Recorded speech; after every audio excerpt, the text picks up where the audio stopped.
mwati tugomba tuyaga Trump. Okay, nukubiri ingorane ni kubera twese tugira itandukaniro mugano gasanga turibagiye yuko ari cone kintu kiduha ubumwe, kiduha amahoro. Ego urabona Trump ngo bamutoye, Trump yatsinze, Trump niwe nagiye kuba the 47 mu president wo muri Amerika. Hari abaperezida batari bake bamaze kumukeza. Uramuzi ndibaza Evariste Ndayishimiye, uramuzi Paul Kagame, maze n'abandi aba bose.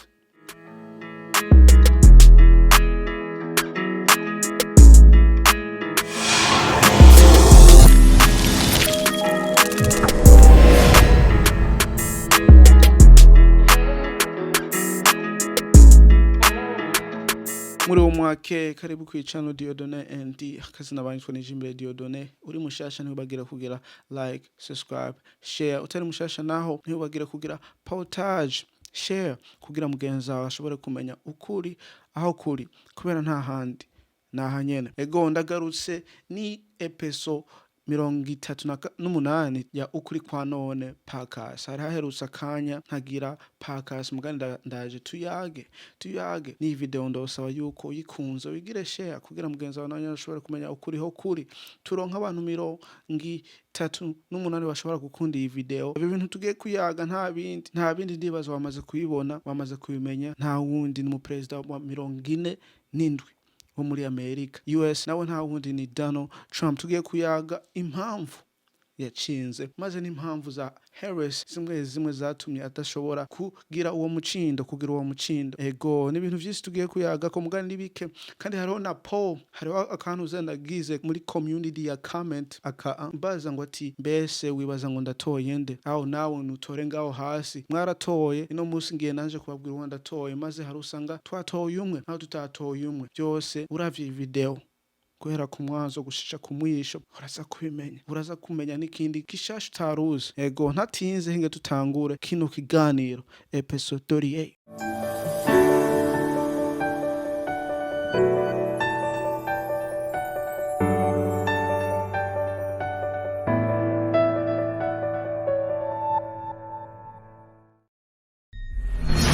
Ugiye ibihe vy'amatora usanga ari ibihe bigoye, abantu usanga bariko barirukanga mu bintu vyinshi, abantu ugasanga bariko bariyumvira ibintu vyinshi. Hari batayaga n'abagenzi abo kubera bibaza ngo ati ntibahwanya ivyumviro, ntibahwanya umuntu baza gutora uko nuko. Umuntu wese afise impamvu azotora uyu, undi afise impamvu azotora uyu.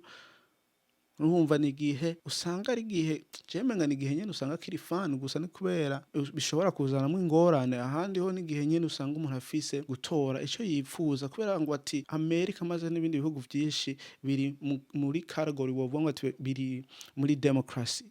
Naho ni kugira umwidagamvyo wo gutora umuntu wari wese wipfuza. Ngarutse rero ngaha ku matora aheruka, mugano bwa mbere na mbere ngomba umenye ingene ino muri Amerika batora. Ni ibintu bitagoye, ni ibintu biri easy kandi ushobora gutahura. Kimba ubizi nuwumvirize gusa, hari usanga hari akandi kantu ushoboye kumenya. Rero bimeze uko, ama state ni 51, intara 51. Rero izo ntara zose zifise abantu baziserukira. Rero abantu baziserukira maze n'abantu baba mu iyo ntara biratandukanye. Rero batandukanye hariho ikintu biyitwa electoral votes. Urumva state yose aho intara yose igendera fita amajwi aserukira iyo ntara au iyo state. Hari usanga nka za California zifise 20 za Texas zifise 10 Iowa zifise 6 ndakazi kubera nihone ntuye za Minnesota zifise 10. Urumva ayo rero majwi niyone baharura mu gisagara bambe mu ntara. Umuntu acindiye iyo ntara, hariho bamwe batora Trump abandi bagatora Harris. Rero mwico gihe mwiyo ntara uwo muntu yarose amajwi menshi mwiyo ntara acatora ya majwi aserukira izo ntara kugira aronke ayo majwi akwiye. Hari amajwi bagereza ko kugira bamenye ko yacindiye uwo mucindo wo kuba umupresident. Ayo majwi akaba ari 270. Ego umaze gushikana ayo majwi 270, urumva umucindo w'upresidency aba ari ubwawe. Ni ibintu biri simple. Mu ntara hari abantu mugani iyo ntara irafise amajwi yayo nyamba 10 20 uko nuko. Abantu baratora umuntu azocinda kubera abantu benshi muri iyo ntara bamutoye niwe naco atora ayo majwi hanyuma ayo majwi bakayaharura umuntu azokwiza ubwa mbere na mbere 270 azoca acinda ubwo uperezidansi ego n'ibintu vyoroshe mugani ntivyoroshe kubera kugira utora ayo majwi nivyo tugiye kuyaga kugira umuntu atora ayo majwi usanga bigoye ku ruhande rwabo maze ni ku ruhande rwacu kubera dufise incaguro burya se abantu babiri gusa bariko barirukanga hariho n'indi migambwe gusa nyene kubera ata abantu nta banywanyi benshi bakwirikirana bafise usanga keshi ari iyo migambwe ibiri ishobora kuja hejuru usanga abantu bose bazi ugasanga niyo iriko iragwanira ubwo butegetsi ego rero tugiye kuyaga kuri Trump impamvu Trump yacinze mfise impamvu nka zingahe zine gusa kubera iyi video singomba kiba ndende ngo hanyuma nawe urambirwe ntuyirabe rero impamvu zine gusa yacinze impamvu ya mbere ni economy ingene igihugu kimeze mu buryo bw'ubutunzi bw'amafaranga ingene abantu babayeho ingene bagura ibintu ingene bagurisha ibintu ingene bashobora gusohora ibintu uko nuko imiryango mito imiryango mikuru umuntu asanzwe umwene gihugu asanzwe ingene ashobora kugura ubufu ingene ashobora kugenda kugura ivyo afungura uko nuko rero mu iki gihe mw'imyaka ine urumva ibintu vyaraduze rero ibintu vyaraduze hanyuma icegera c'umuperezida ariwe Kamala Harris ariko ariruka urumva ntivyumvikana ngene umuntu ashobora kumutora kandi iyi myaka ine abantu bari mu buryo bwo kuvuga ngo ati barashonje bagomba ko ibintu bigabanuka igiciro kigabanuka hanyuma nawe ukaba uri mu bupresidansi urumva ntivyumvikana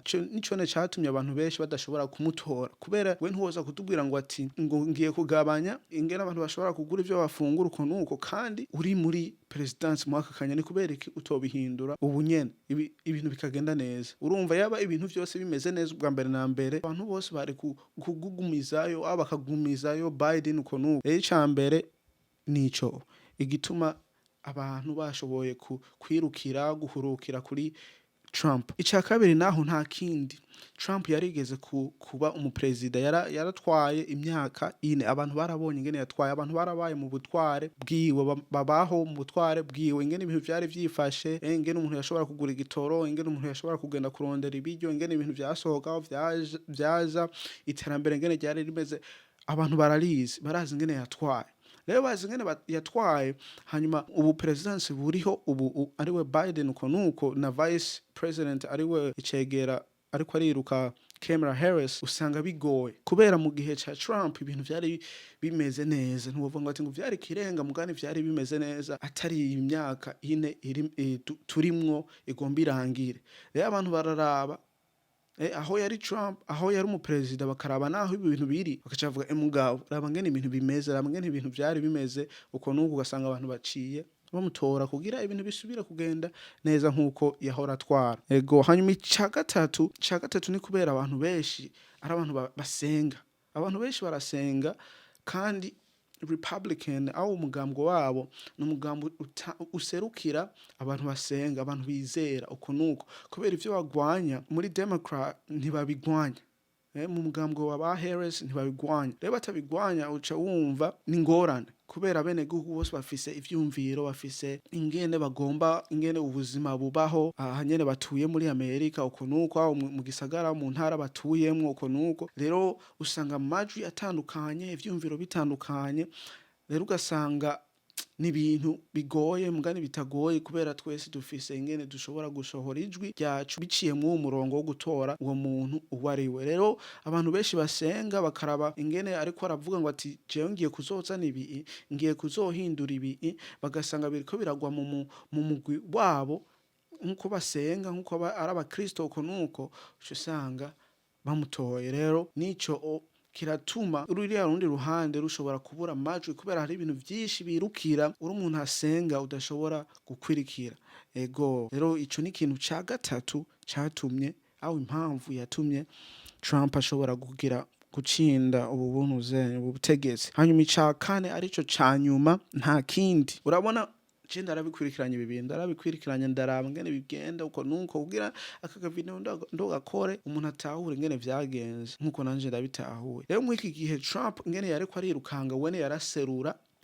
imigambi agiye kuzana, aserura ibintu vy'ingorane biriho kandi n'ingene ashobora kubikemura. Rero abantu urumva bibereye mu ngorane, nawe ariko aravuga ingorane n'ingene yozikemura uko nuko. Hanyuma Harris nawe abantu bibereye mu ngorane mugana ariko arazana ibintu bitabaraba mwaka kanya, bidashobora gukemura ingorane bibereyemwo mwaka kanya, kubera biragoye ntiwoza gukemura ingorane kandi izo ngorane ari wene yazishizeho, aho ari wene mw'imyaka ine ari umu vice president.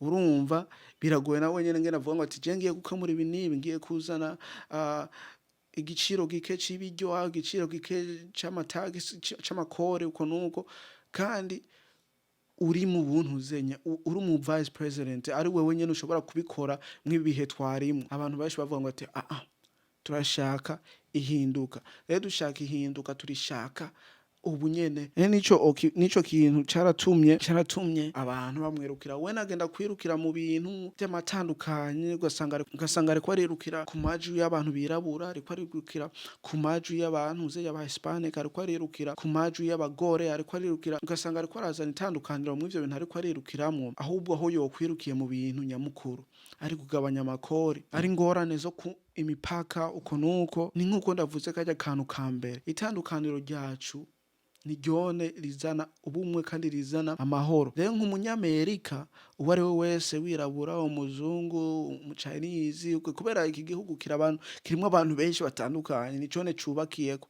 ni ikintu cubakiyeko, abantu bose baratandukanye. Rero ugiye uragira ivyo bintu vy'amatandukanye, ho wovuga ngo ati twese turi abanyamerika, inge tugwanira ibi, izi nizo ngorane dufise, inge tuzikemure uko nuko. Nico caratumye abantu bagenda gutanga amajwi yabo kuri Trump. Niyo mpamvu abantu benshi birukiye gutanga amajwi yabo kuri Trump, yaba abirabure, yaba aba Hispanic, yaba abantu z'aba Asian, yaba abagore. Namba atari abagore benshi, ari abagore benshi bake batagiye kunuze guha amajwi umugore mugenzi wabo uko nuko. Urumva ni ibintu bitandukanye. Ego burya hari abantu batora ngo kubera ari umugore, nkuko babigize kuri Obama, abantu benshi baratoye mugani si kubera ngo ati yari yirabura. Ego nako karimwo mugani abanyagihugu bari mu ngorane, ubazaniye ibindi bintu bitandukanye n'izo ngorane barimwo kugira uzikemure ngene ushobora kuzigirane. Urumva ivyo ntavyo baraba. Oya, aho uzoba ubabuza amajwi yabo, uzoba uyabuza. Ego kandi n'ibintu vyumvikana uvyiyumviye. Izo zari impamvu zine zatumye ntuzenya Trump ashobora gucindira ubutegetsi. Ego hinge tuze ku mpamvu umuntu yovuga ngo ati Kamala Harris atashoboye nawe kuronka ubwo butsinzi. Rero ingorane ya mbere yatumye Kamala Harris atashobora kuronka amajwi menshi kugira ashobore gutsindira ubutegetsi, kandi ngo abe n'umugore wa mbere yirabura, mugani sinzi ko yirabura, wa mbere yoshobora gutora igiti c'uburongozi akarongora igihugu ca mbere kw'isi yose ariyo US. Urumva vyaba ari ibintu bikomeye. Mugani ibi ni ibintu bitatu gusa vyatumye kuri jewe ndo kwibaza vyatumye atashobora kuronka ico giti. Icambere ni kubera mu mugambwe wabo hari ibintu birukira cane, birukira ibintu vy'ubwigenge bw'abantu, abantu bagomba kwihindura abagore, abantu bagomba kwihindura abagabo, bakazana abagabo bakagenda gukina mu mikino y'abagore. Urumva ivyo bintu hari abantu benshi batabikunda. Ni nkuko ndibaza mu mwaka myaka 2 irenganye yari yagiye muri Afrika avuga ngo ati ngo nimubahe ubwigenge abantu bashobore gukora ivyo bakunda, uwo bakunda, abagabo ku bagabo. Abanyafrika bavuga ngo ati toka hapa, twe ivyo bintu nibiri muri twebwe, si mu muco wacu, sikone twebwe dutambuka, sikone twe tugenda. Hanyuma nawe utangure kuzana ivyo bintu bumva vyumvikana. Nyaba ivyo bintu mwe mubigomba bigumize hiyo, twebwe ngaha navyo tugomba. Yoweri Museveni niko yavuze, mwebwe ivyo bintu mubikorere hiyo, ntimubizane ngaha ngo hanyuma ngwiki nibiki. Twe nimutureke tubeho uko twebwe tubayeho, nimutuzanira ibintu twe tutazi uko nuko. Rero ivyo bintu barabigwanirako cane. Rero babigwanirako hari usanga abantu benshi batabikwirikira uko nuko, kandi bakaba bifite n'ingorane mwako kanya. Urumva ni hatara yako kantu k'imipaka, naho nyene naho abantu batora Trump avuga ngo ati benshi zobasubiza iyo bavuye. Urumva mugaruka curaba ngene yatowe, abantu benshi baramutowe. Abantu aba Hispanic kuvuga ngo ati nibone ubwo yokwirukana avaneho ngo abasubizi wabo, nabo nyene baramutoye. Urumva ni ikintu kigoye gutahura, mugana abantu benshi baramutoye. Uri kurarabiza intara zose zitukura, abantu benshi baramuhaye amajwi. Urumva hari impamvu bamuhaye ayo majwi. Ego nyamba ari gusubira iwacu mugabo nta kabuzwa urasubira iyo wavuye, Imana aho yagusize aho izogushira niyo nihazi. Urumva ivyo ni ibintu bito. Rero urumva ico kintu cyo kuzana ibiki cyo kuzana ivy'abagabo ku bagabo, abagore ku bagore, ivyo bintu uri umuntu agakurikira Imana, uri umuntu asenga, urumva ngaho ugiye gutora uwo muntu, urumva nawe uba uri kuritera ingorane. Ego je niko ndabivuga, aho usanga wowe ushobora kuvyumva ukundi, umva ko nukuri kwa none. Ica kabiri ni kubera mw'imyaka 4 irenganye ni wene yari umu vice president, ni wene yari cegera c'umu president. Urumva ivyo yakoze avyo takoze umwanya wiwe warenganye. Ingene wadukoreye ntitwabikunze, ingene wakoze ibintu ntitwabikunze, ingene ibintu vyahindutse ntitwabikunze.